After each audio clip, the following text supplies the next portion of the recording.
So sitting with my good friend, business partner, Travis Thompson. He is the owner of Diamond Life Insurance, as well as co-owner with me of Diamond Legacy Insurance. Just want to say hi. Thanks for coming in today, Travis.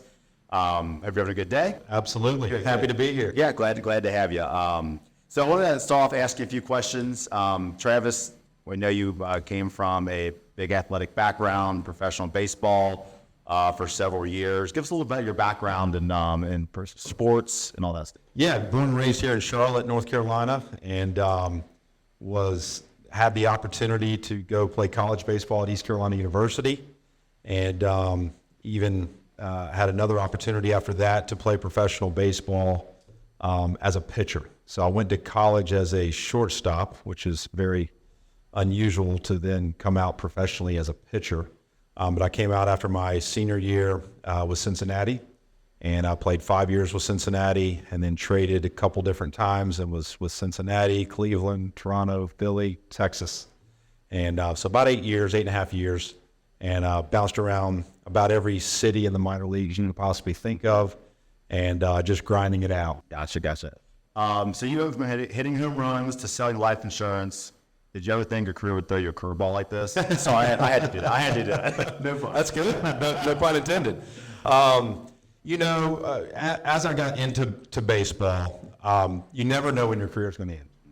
And so luckily, during the off seasons of every off season I was home in Charlotte, I was planning for when is that last day going to be.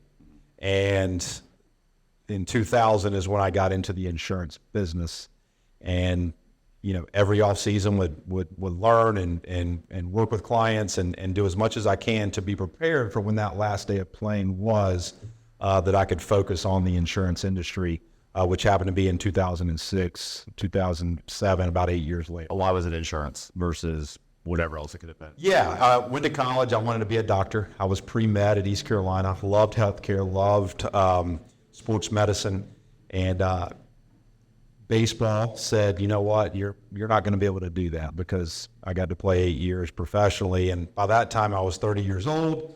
I had my first son on the way, which I now have 3. And so it was something that I knew people had to have it. I knew that it was an important piece to just taking care of risk, in various different capacities. And so I love to talk to people. I love to meet people. I love to network. And I felt like insurance was the way, or the gateway, to be able to do that. Why do you think so many athletes in general struggle to plan ahead and make that jump from their professional athletic careers into, the real professional world? I mean, if you watch like ESPN, you see those shows called Pro, and everybody knows it's going to happen, right? Like, it's inevitable. You can't play forever. Where's the disconnect? Like, why do people struggle so much planning 3 to 5 years down the road, or 6 or 7? Like, why does that happen? It's a great question. I think it's just a mentality of, I'm going to make it. I'm going to make it big, and I think that a lot of money that it doesn't matter. I think that's the mentality of definitely a lot of baseball players, but I would think a lot of athletes in general. Yeah. And just not know. And so I think it's very important I played with a lot of kids in baseball that were first, second round picks out of high school. Yeah. And it was very difficult for them to adjust to that lifestyle in the grind of professional baseball at 18 years old. Yeah. And so there's some of them now that I played with and were very good friends with that haven't adjusted to the working world and never made it to the big leagues. Yeah. And so it's actually scary, and I think they've probably gone through all of their money as well. Mm-hmm. And so I think it's just a difficult transition. I mean, people, when I finished playing after 8 years, it was, that's all I ever knew. It's all I ever did. And the camaraderie with the guys and the locker room and the competition is amazing. And then one day you're just kind of at home and, all right, now it's the real world. And it's psychologically, it's a lot.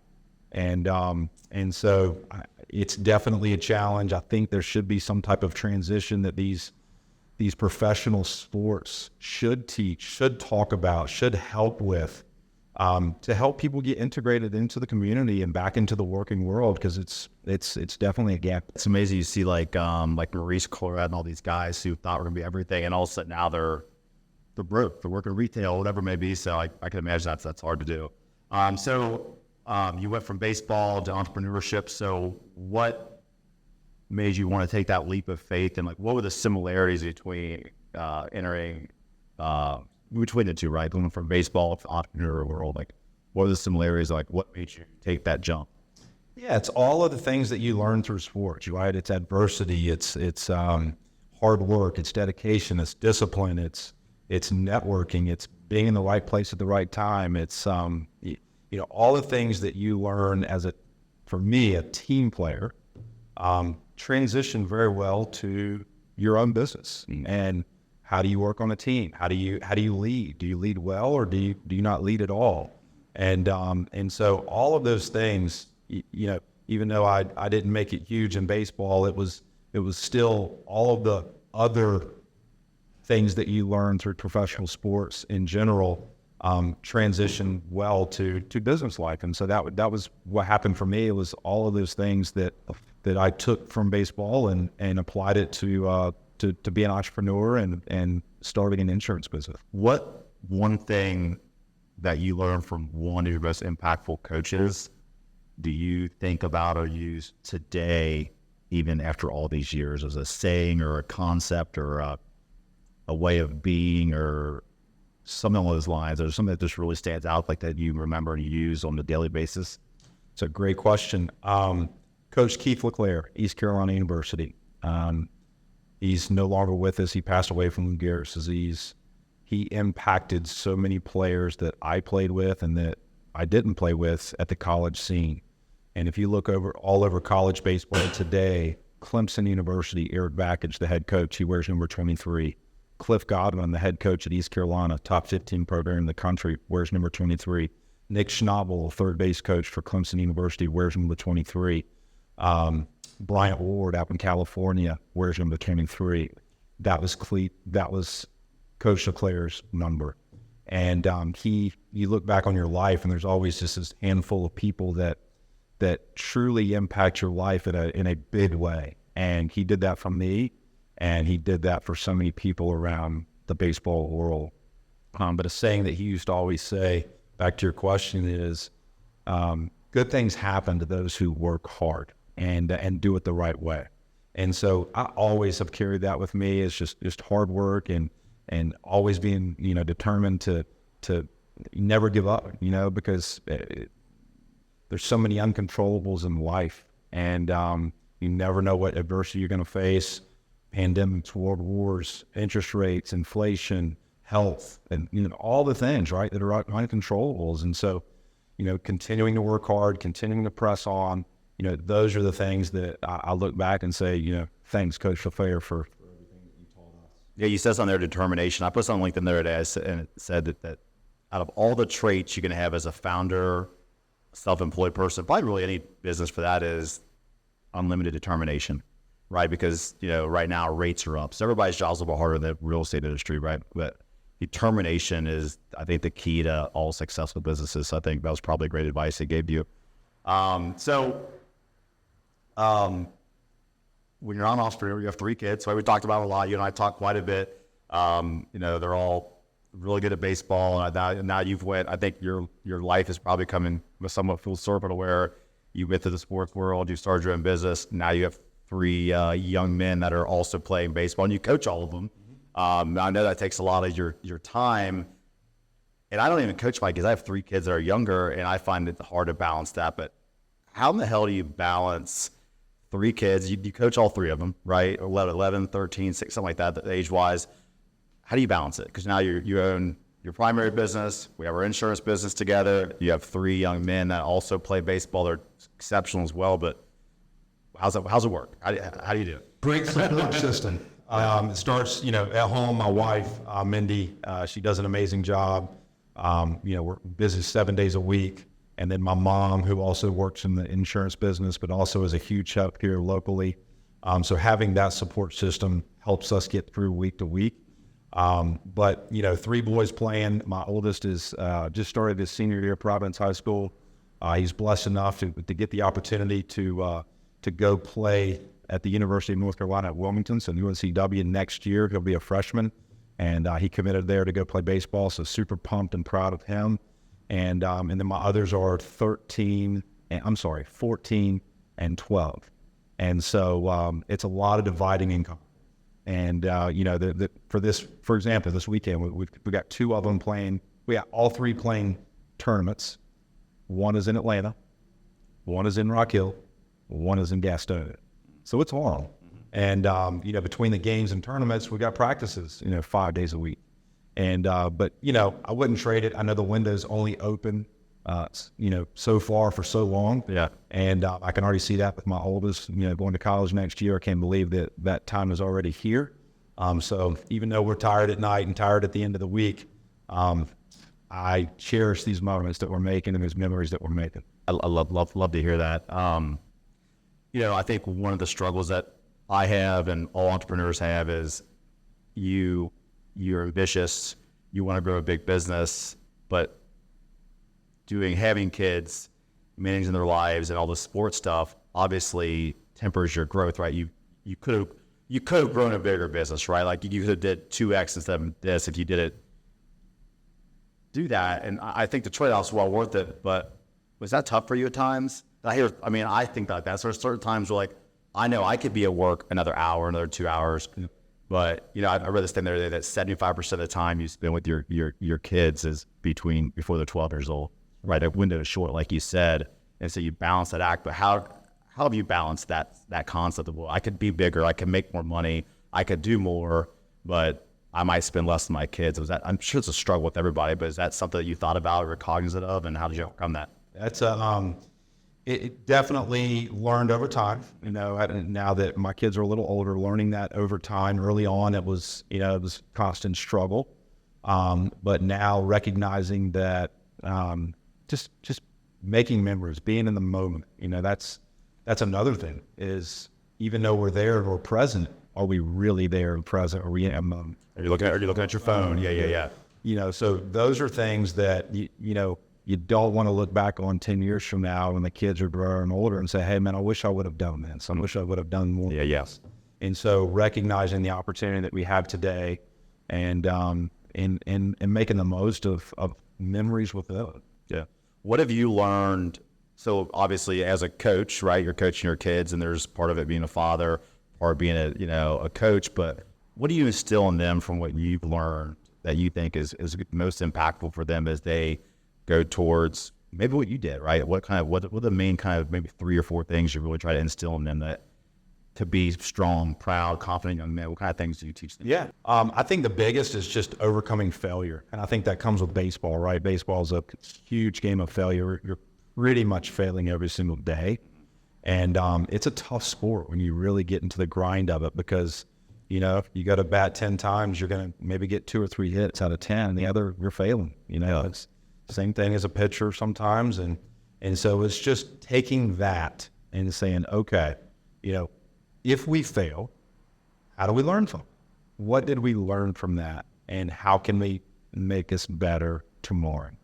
And then the other thing is, when you lay your head down at night on your pillow, did you do everything possible today to get better?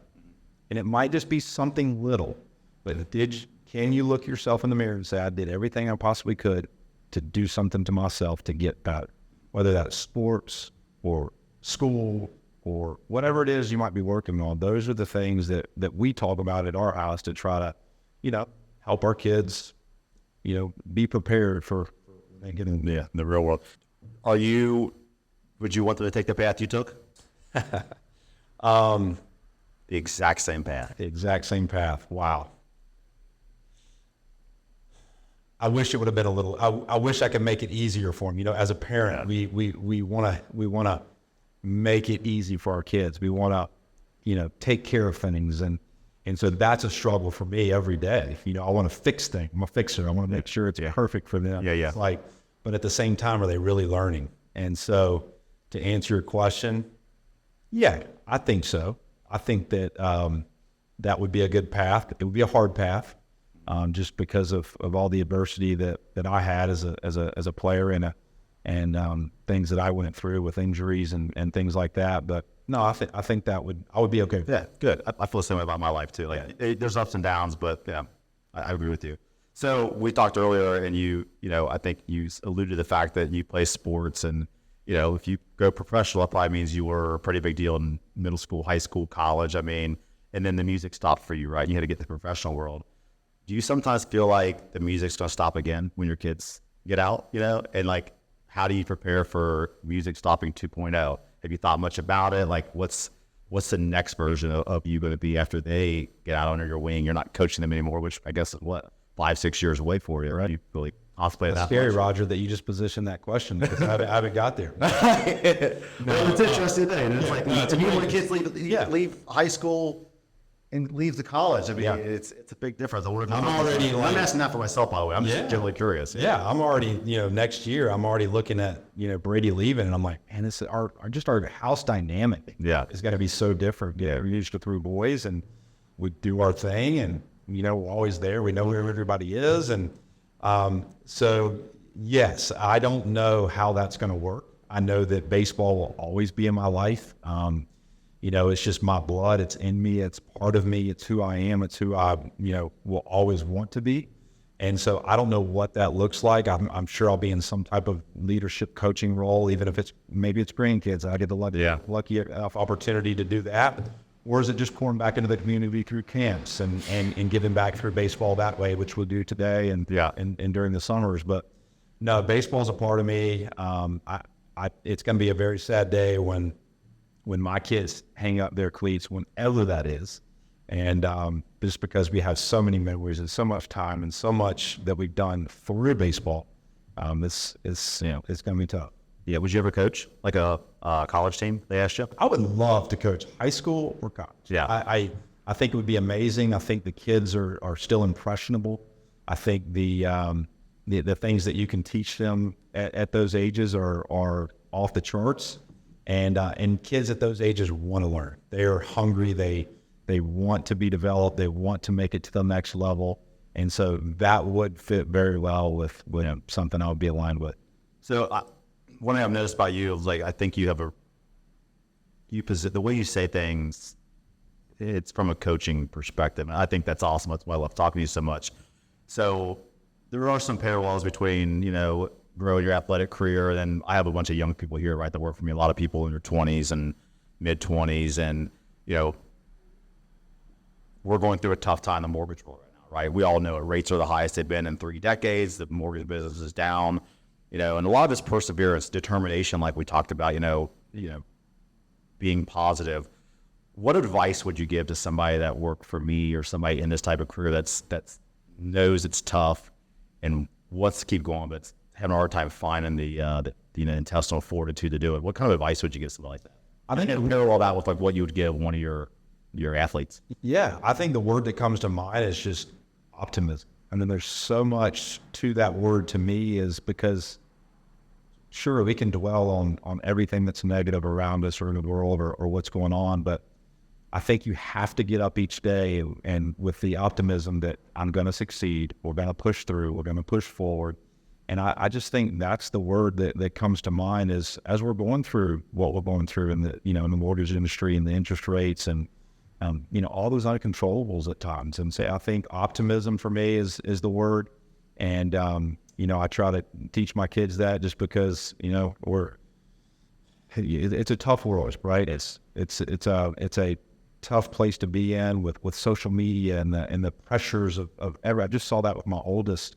As he committed to college, all his friends have been committing for a year. It's just all these things that add up for kids and people in general, and living up to expectations. And so I just, I think being optimism, pressing forward, and know that at someday, yeah. I heard this saying the other day, and I love it. It says, "Pessimists look smart, and pessimists look smart. Optimists get rich. They get rich." So I think that's a good way to weave it in there. We're going to close it down here, but I just wanted you to kind of plug your life insurance business for a second, the home insurance business, tell people kind of where they can find you online, maybe a quick idea of kind of what you specialize in and what you do the best so they can find you if they want to. Sure. We manage all types of risk. If it's on the life and the long-term care and the disability side, it's diamondlifellc.com, diamondlifellc.com. And if it's on the property and casualty, home, auto, business insurance, it's diamond-legacy.com, diamond-legacy. And, we're fully independent. We work with numerous different carriers, 40 plus. And so we work for you and try to help the client out the best way that we possibly can to find the best rates. And today it couldn't be a better opportunity for us because everybody's rates are increasing drastically. Yeah. And so, depending on what state you live on and what county and so forth, you're prudent if you go out and shop the insurance and try to find the best option out there because it is changing from carrier to carrier, from year to year. And so I think just doing a checkup or a review of your existing policies, which we all have, is prudent. Well, thanks for coming, buddy. Appreciate your time. And Awesome. Thanks, Roger.